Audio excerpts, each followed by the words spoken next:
স্পষ্ট ভাষায় আজকে সচিবদের সঙ্গে বৈঠকে মুখ্যমন্ত্রী জানিয়ে দিয়েছেন আর ব্যবহার করা যাবে না অনুপ্রেরণা শব্দ।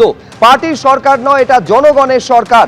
যা সচিবদের সঙ্গে বৈঠক ছিল সেখানে জানিয়ে দিয়েছেন মুখ্যমন্ত্রী স্বাধীনভাবে আপনারা কাজ করতে পারবেন, প্রয়োজনে সরকারকে সুচিন্তিত মতামত তারা দিতে পারবেন।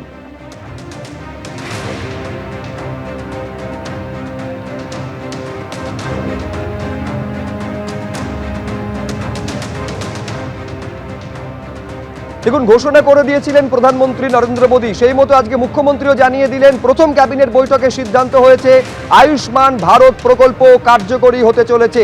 আজ থেকে কার্যকরী হতে চলেছে। কেন্দ্রের এই প্রকল্পের সঙ্গে যুক্ত হতে চলেছে পশ্চিমবঙ্গ সরকার। প্রধানমন্ত্রী জন আরোগ্য যোজনা, বেটি বাঁচাও বেটি পড়াও এরকম কেন্দ্রীয় প্রকল্পের সঙ্গে যুক্ত হওয়ার সিদ্ধান্ত নেওয়া হয়েছে বলে জানিয়েছেন মুখ্যমন্ত্রী শুভেন্দু অধিকারী।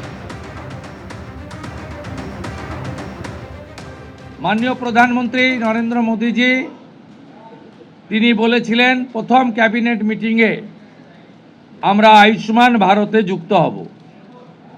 আমরা আয়ুষ্মান ভারতে যুক্ত হলাম এবং সংশ্লিষ্ট দপ্তর কেন্দ্রীয় স্বাস্থ্য দপ্তরের সঙ্গে প্রয়োজনীয় যে এগ্রিমেন্ট অন্যান্য যে বিষয়গুলি রয়েছে সেটা স্বাস্থ্য সচিব, মুখ্যমন্ত্রীর দপ্তরের উপদেষ্টা এবং মুখ্য সচিব মিলিতভাবে অতি দ্রুত সম্পন্ন করবেন। অর্থাৎ আজ থেকে মাননীয় প্রধানমন্ত্রীর ঘোষিত পশ্চিমবাংলার মানুষের প্রতি যে কমিটমেন্ট আজকে ভারতীয় জনতা পার্টির ক্যাবিনেট সেটা সম্পূর্ণ করল। এর সাথে সাথে প্রধানমন্ত্রী জন আরোগ্য যোজনা, প্রধানমন্ত্রী ফসল বীমা যোজনা ক্রপ ইন্স্যুরেন্স, প্রধানমন্ত্রী স্কুলস ফর রাইজিং ইন্ডিয়া PM-শ্রী, প্রধানমন্ত্রী বিশ্বকর্মা, বেটি বাঁচাও বেটি পড়াও, প্রধানমন্ত্রী উজালা যোজনা 3.0 এবং অন্যান্য কেন্দ্রীয় স্কিম বা সেন্ট্রাল গভর্নমেন্ট স্পন্সর্ড স্কিম আমরা যুক্ত হওয়ার সিদ্ধান্ত নিলাম।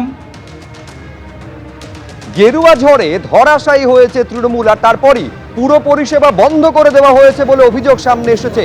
এই অভিযোগ সামনে আসার পর দক্ষিণ দমদম পুরসভায় পৌঁছে গেলেন বিজেপির 3 জয়ী প্রার্থী।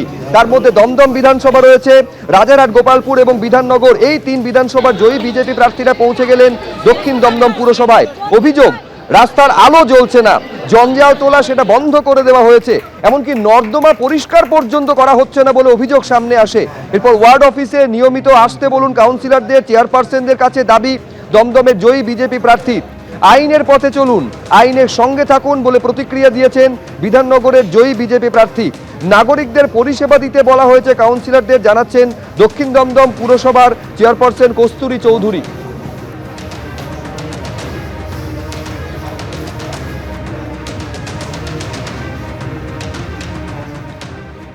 এবিপি আনন্দ, এগিয়ে থাকে, এগিয়ে রাখে।